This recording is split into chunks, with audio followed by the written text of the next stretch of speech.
Isang magandang gabi sa ating kapatid. Kumain na po tayo lahat. Isan po natin ang ating Bible dito po sa Psalm 63 verse 1. Mangyari lang po na ito ay sabay-sabay natin basahin. Are you there? Psalm 63 verse 1. Ready? 3. O God, thou art my God, early will I seek thee. My soul thirsts for thee, my flesh longing for thee. In the land where there stands, where no water is. Tayo po ay sumandaling manalangin. Ama, kami po nagpapasalamat sa buhay at kalakasan ngayon. Kami sa opportunity na muli ngayong gabi sa aming pulong panalangin ay madinig ang mga salita. Pinitin mo yung tinigod at sa pangyarihan ba ng Espiritu ay may pahayag ng bulinaw at buong pangyarihan ng katotohanan ng salita. Muli kami sa aming naroon sa gabing ito at bigyan mo kami ng tamang puso. Sa lumang kapalisahan o gawa ng away, sinasaway po namin siya sa gabing ito sa imali sa aming prosesa at magbabalik sa malan. And thank you and be seated. Okay, obviously, again, about prayer. Pinamalit na natin kung when prayer becomes a spiritual dry spell. Katagalog ito ba yung panahon na nawawalan na tayong ganang manalangin? Amen? Alam nyo, bawat isa sa ating mga mananampalataya kay Kristo, meron tayong mga tinatawag na panahon ng spiritual dry spell. Itong spiritual dry spell is a figure of speech, metaphor. No? Inihahalin tayo, katulad yung text, no? Sa isang tigang na lupain. No? Mainit at tigang. Ayan. Sabi ng spell is wang-wang. Ano ha? Ito yung panahon kung kailan we feel distant. No? Parang ang layo ng presensya ng Diyos. He is 1,000 miles away from us. And feeling natin spiritually dry tayo. Okay? At we are just going through the motion. Parang ganun na lang yun. And feeling depleted or burned out. No? I mean, pagod tayo sa gawain. Okay? Tumarating doon sa sinapagdang isang bagay, yung tinatawag na rat race of life, yung hindi man na-generate yung predictability of life, ay nararamdaman natin yung parang nag-burn out. Diba? Yeah. So, itong Psalm 63 verse 1 by written by David in the wilderness of Judah. Ano? He was a king in exile.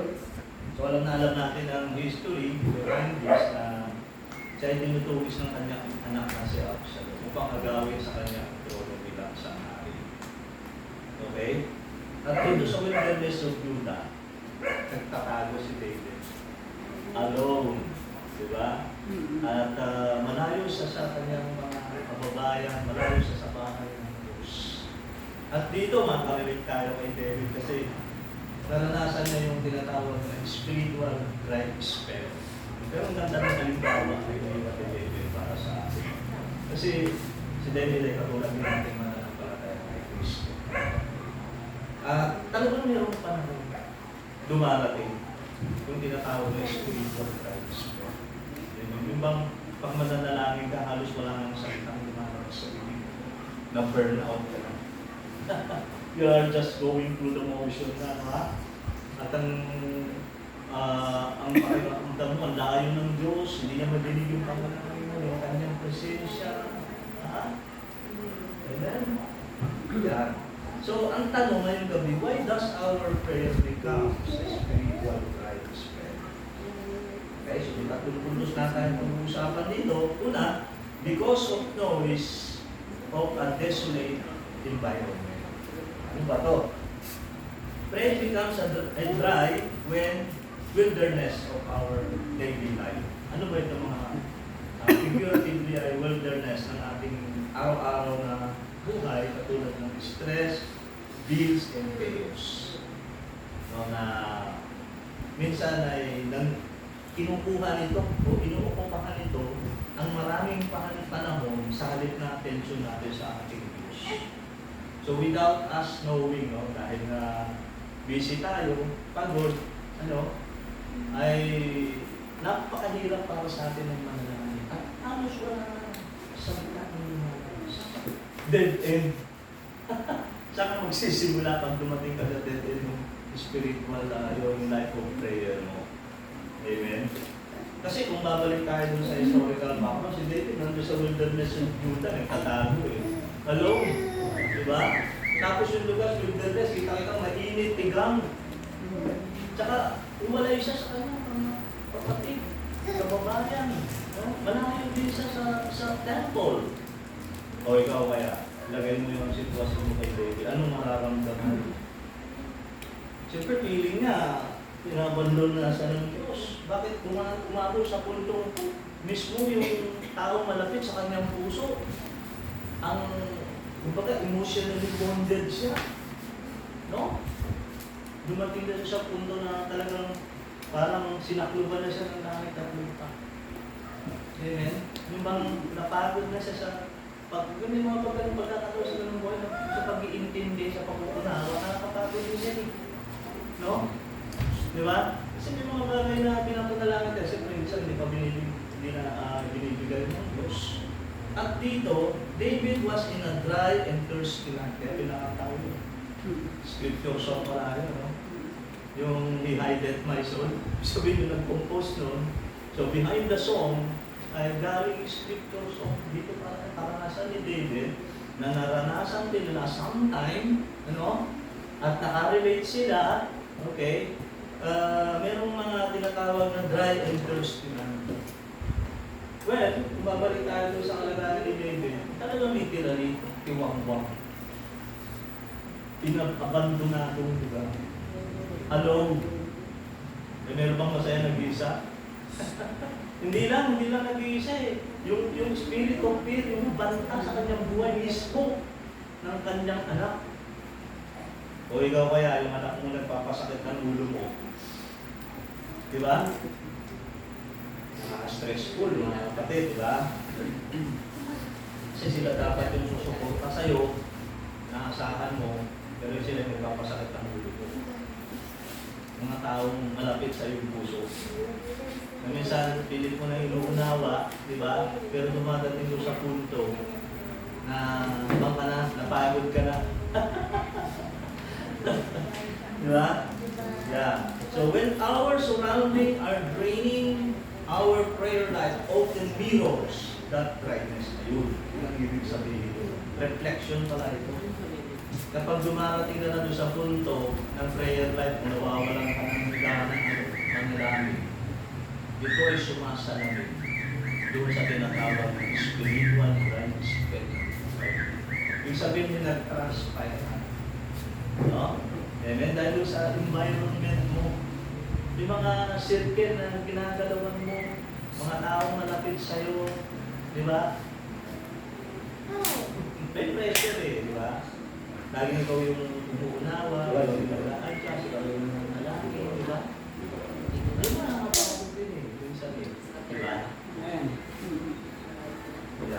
So, just as a plant withers in a room with no light, our prayer life withers when we are constantly surrounded by the darkness of the world.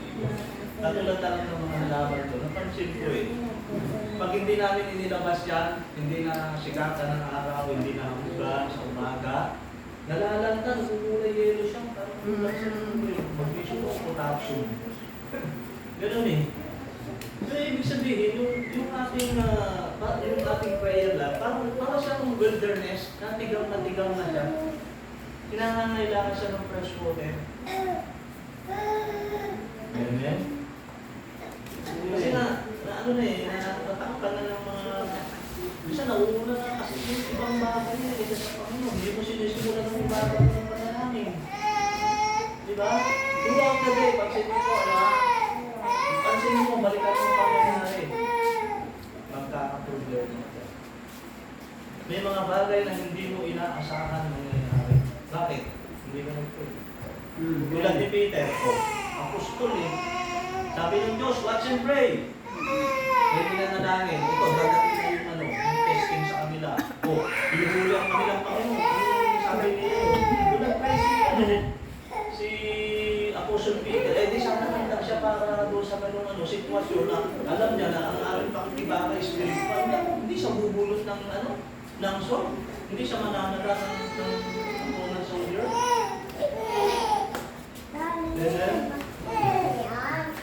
So, mga kapatid, when your environment is dry, don't stop praying. No, instead, use your tears to dry back. Huwag mo hayaan. No? Pag nakakaramdam ka na, huwag natin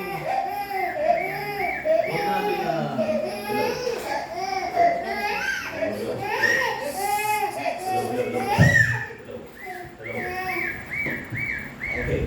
So, huwag natin hayaan na yung feeling natin ang mangibabaw. No? Kahit hindi mo ramdam ang presensya ng Diyos. Feeling mo malayo sa sayo. Hindi niya madinig ang iyong tinig. Hindi mo maramdaman ang kanyang presensya at pag-ibig sa'yo. Manalangin ka pa rin. Amen. Amen? Kasi ang relasyon natin hindi nakabatay lang sa kung malapit tayo sa Diyos o ang Diyos ay malapit sa atin. Okay? So when your environment is dry, don't stop praying. Instead, use your tears to dry you back to the source. Ang tatang example ng iwan ni King David para sa akin, katulad niyang mananampalataya. Na dumaan dito. No? Yung sabi na tawag na spiritual dry spell ng kanyang buhay. Hindi niya hinayaan, mga kapatid, no? Na malugmok siya. Sa halip, kahit hindi niya ramdam, presensya ng Diyos, na parang pag nananalangin siya, hanggang dyan na lang sa siling umaabot. So parang ritual na lang. He was just going through the motion. Dahil Kristiyano ako, pupunta ako sa prayer meeting.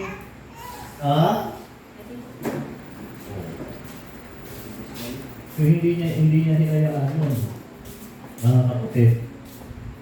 At hindi niya hinayaan din yung, kasi meron naman gano'n, positibong, we are distracted by good things. For example, pag tayo ay busy sa gawain ng Diyos, dumarating sa punto na napapagod din tayo physically.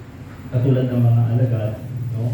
Nung sila the night, no? Before Jesus arrest and trial, doon sila sa Garden of Gethsemane. Alam nyo, kung babaybawin mo yung pangyayari, katatapos na ng Lord Supper. Pagkatapos ng Lord Supper, naglakad sila papunta, medyo malayo po yun. From upper room to the mouth of, Olivet, kung saan naroon yung Garden of Gethsemane. Siyempre, physically, pagod na sila yung tatlong apostol, si John, si Peter, at saka si James. Diba? Kasi sabi ng Panginoon, watch and pray. Kasi yung willing yung spirit, kaso mahina yung flesh. Diba? At yun na, doon pa rin yung compassion ng Panginoon. Kasi kung aaralin mo yung tatlong account mo, iba-iba yung tono ng ng ating Panginoon sa Kristo. Doon pa rin yung compassion mo. Guys, and pray. Sinabi pa rin eh. Naiintindihan niya yung ating limitasyon bilang isang tao na napapagod din tayo. Parang si Elijah, no? Kailangan din magpahinga. Magpahinga, spiritually speaking, pahinga ka sa Panginoon sa kanyang mga salita. Physically speaking, bakit pagod ka? Mag-recharge, pahinga ka. Bigyan mo din ng pahinga sa sarili mo.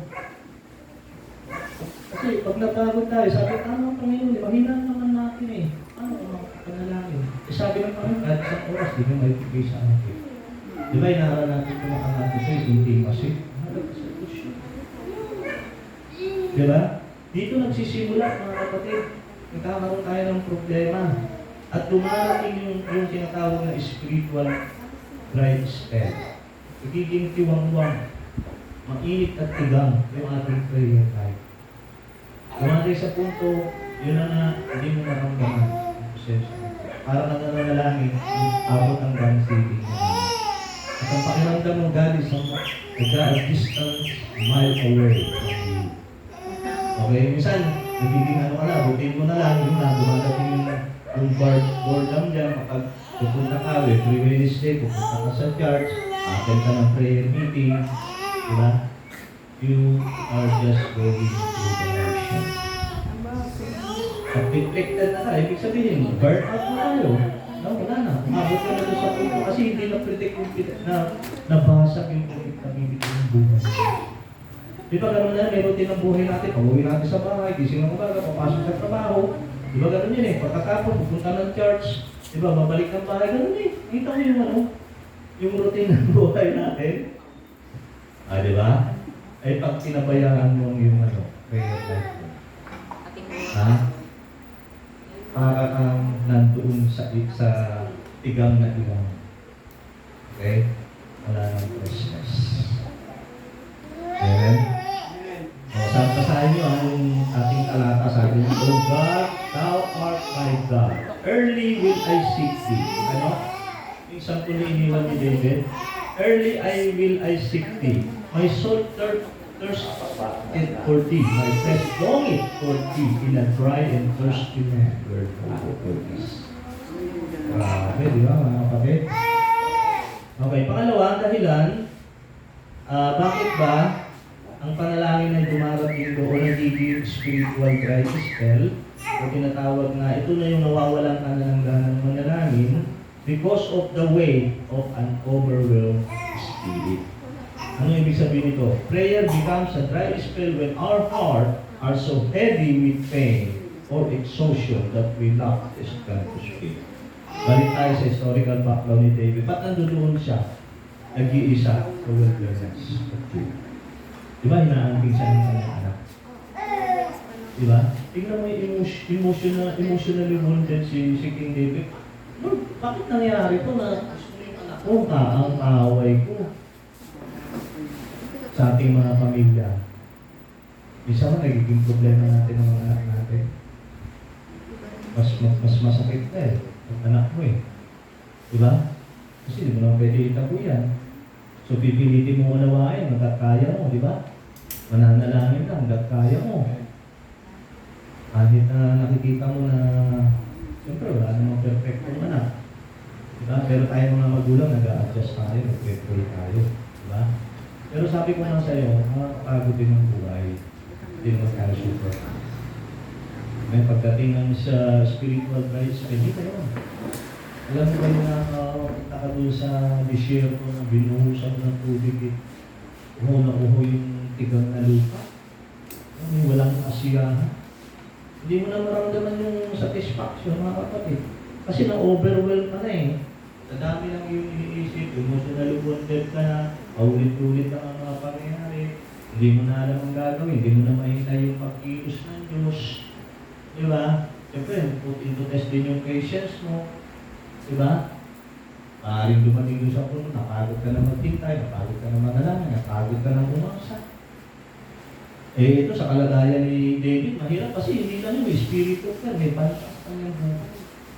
Meron bang ganong tao nandoon sa ilang? Ha? Walang tao, abandonado, mainit, tigang ng lugar, ano siya magiging masaya doon? Pero ang ganda ng ginawa ni David. Early, sabi niya doon sa talata, early will I seek Thee. Ano yung sabihin mo? Early, sinimulan niya. Maaga pa lang. Sabi niya, uhaw na uhaw ako sa katulad ng wilderness na ito. Inilit niya na pagpakadaot palad ang Diyos sa kanalang very early in the morning. Hindi naman siguro bulag si David at hindi niya nakikita ang kanyang present situation. Hindi naman siguro baliw si David na yung emotional pain na kanyang pinagdaraanan. Aware siya dun eh. Diba? Pero pinilit niya pa rin. Naumpasahan ang kanyang araw sa pamagitan ng panalangin. Hindi niya ikinakaya. Hindi nahiya si David. The man after God's own heart nakaranas ng spiritual dry spell. Ay, kaya? Pero hindi tayo perfection din. Hindi yun eh. He made the right choice. Hindi niya na-feel. Ano niya mapipili kayo mo shoes mo sa kanya? Inahanti ka na sarili mo, anak. Ba't nandun doon sa abando ng lugar, tigang na lugar, isolated, lonely? Paano mo yung courage sa sarili mo sa ganung sitwasyon ng buhay mo? Against all odds ka. Hindi hirap ng dilema ni David, mga kapatid. Pwede dumating din tayo ng mga areas ng ating buhay. We feel lonely and alone. Amen? Okay, so David's spirit was often overwhelmed. So dito talagang, kumbaga sa natulala na siya sa mga nangyayari. When we are emotionally crushed, our prayer can feel like they are hitting plus 7. Ibig sabihin, ang feeling natin parang hindi na naririnig. Parang ini-ignore na ng Diyos. Kasi si David, isip, hanggang kailan ako magtatampo? Hanggang kailan ako mananatiling buhay? Ang hirap ng dilema, hindi ko pwedeng patulan ko. Kahit warrior ako eh. Anak ko yun eh, si Absalom eh. Blood is thicker than water. Diba? Pero hindi siya wala ng pag-asa. Alam ni David na hindi siya iiwan ng Panginoon. Kaya sa gitna ng wilderness ng kanyang buhay ko siya, kasumpungan niya ang prosesyo. Kahit feeling niya, malayo na ang Diyos, i-ignore na, hindi na dinidinig, hindi niya na maramdaman ng pag-ibig, inini pa rin ni David, the right thing to do was to pray. Very early in the morning, mga kapatid. Yan tayo, ma-overwhelm tayo, mga kapatid. At hindi mo sinimulan, parang ng pala. At the end of the day, balikan mo na, parang pasan mo ng mundo. Ang daming alalahanin sa buhay ng ito. Bilang paglabas mo ng bahay niya, hindi mo alam, mag-i-discuss, away ka ng pupay. Diba? May mga health issues tayo. May takot din tayo eh. Diba? Yung mga gastos natin, hindi mo iwasa. Stress ko yan, kapatid eh.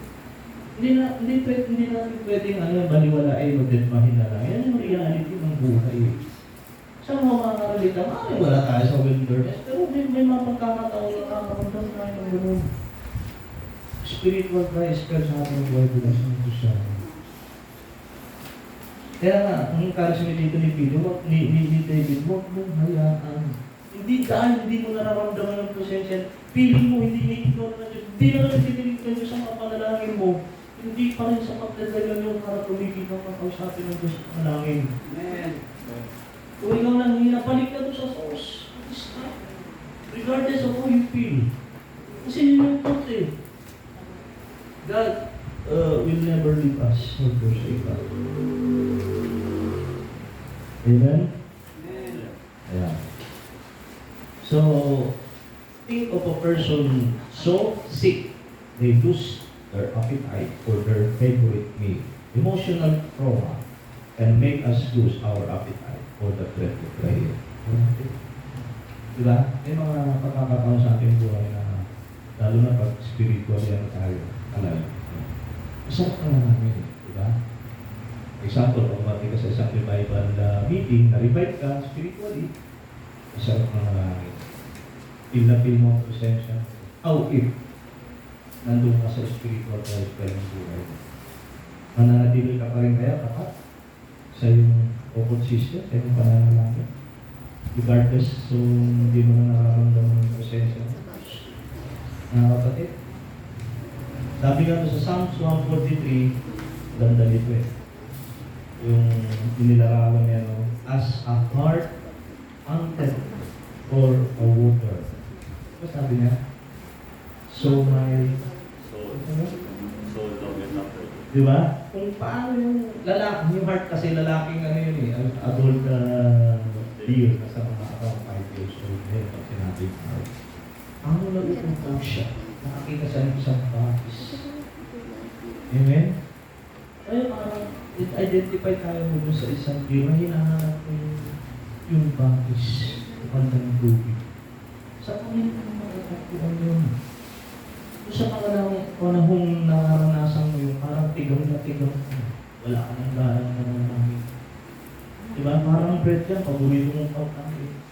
Pero parang wala ka nang sabihin may nag-transfer sa buhay. Meron kang pinagdaraanan ng kapatid.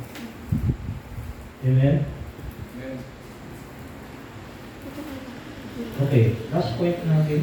Bakit pa dumarating mga ganitong magiging iwang-wang ating spiritual prayer life?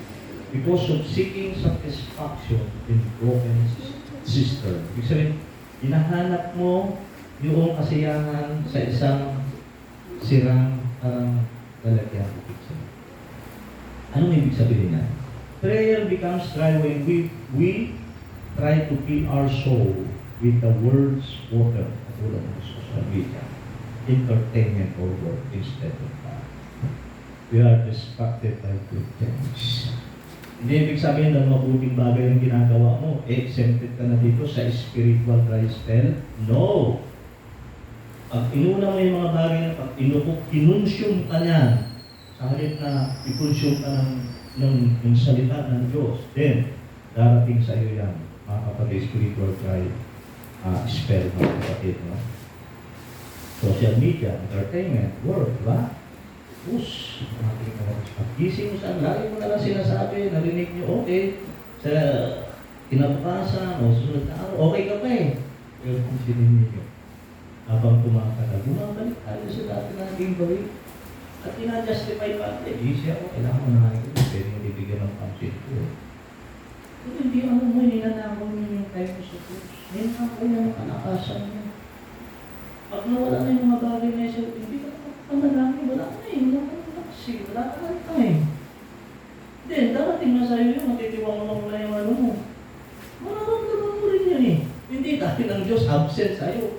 Ikaw ang tayong may pagkukulang kasi nakaligtaan natin. Yung mas mabuting bagay. Katulad ng ginawa ni Mary, di ba? Yung ginawa niya, pero makinig siya sa salita ng Diyos. Di ba dumarating ang pag-aalala sa'yo at sa akin kapag hindi naman natin inuna sa kaya, hindi persevera po yan eh. Prayer, talking to God, reading the Word God. The Bible talks to us, or God talks to us, to His written word. Amen? Ayan. So, yun mga kapatid, no? Bakit? Dryness occurs when we lose our early seeking of God. Yung patik ko eh, doon sa kalatan, no? Parang nasalit, early will I seek Him.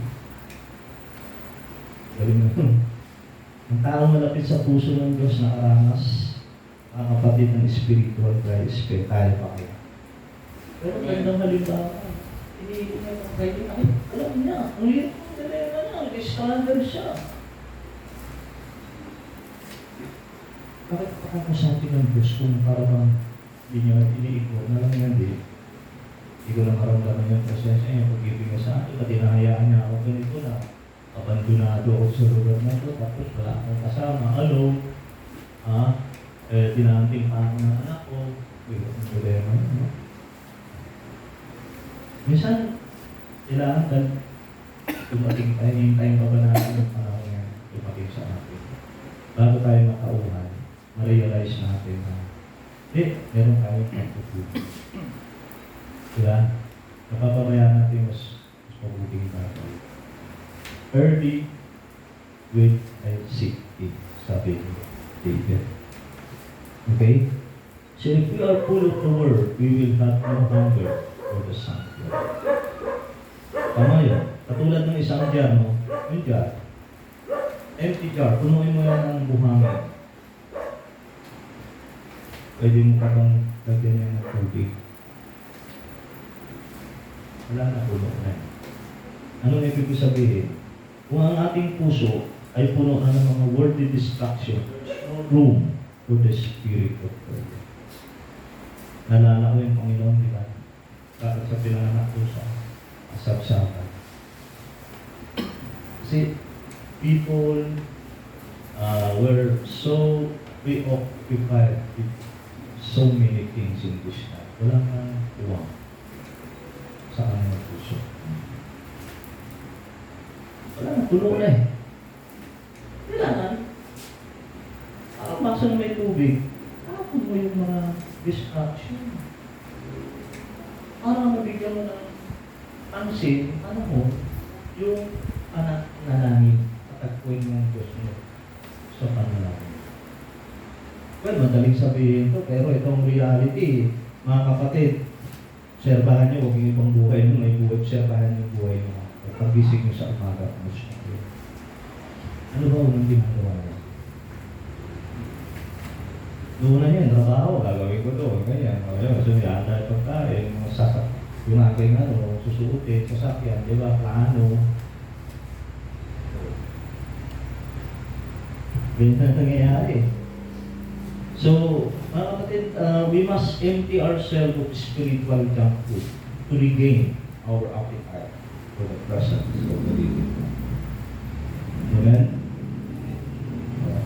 Lagi bumabalik sa isipan ko yung as the heart panted after the water brooks, so panted my soul after thee.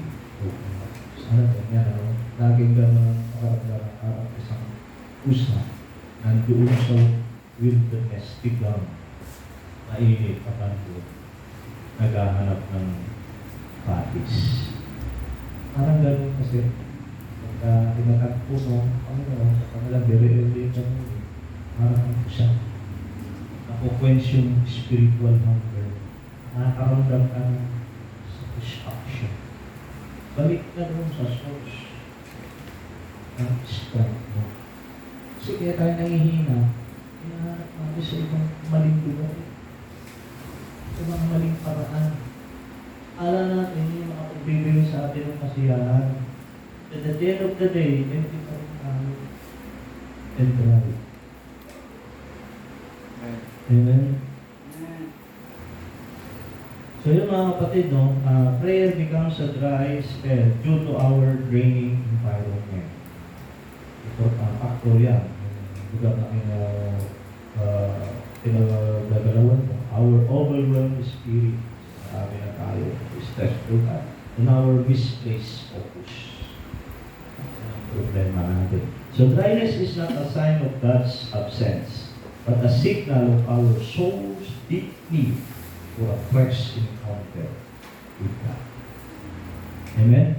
So, like David, at ang halimbawa niya, we must seek Him early, even in the desert. Ibig sabihin, andoon ka sa spiritual na nasa desert ka ng spiritual hunger na program.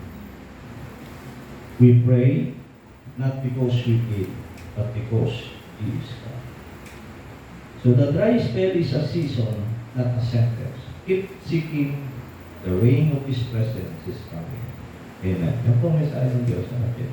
Gabing ito, let alone be the day. Amen.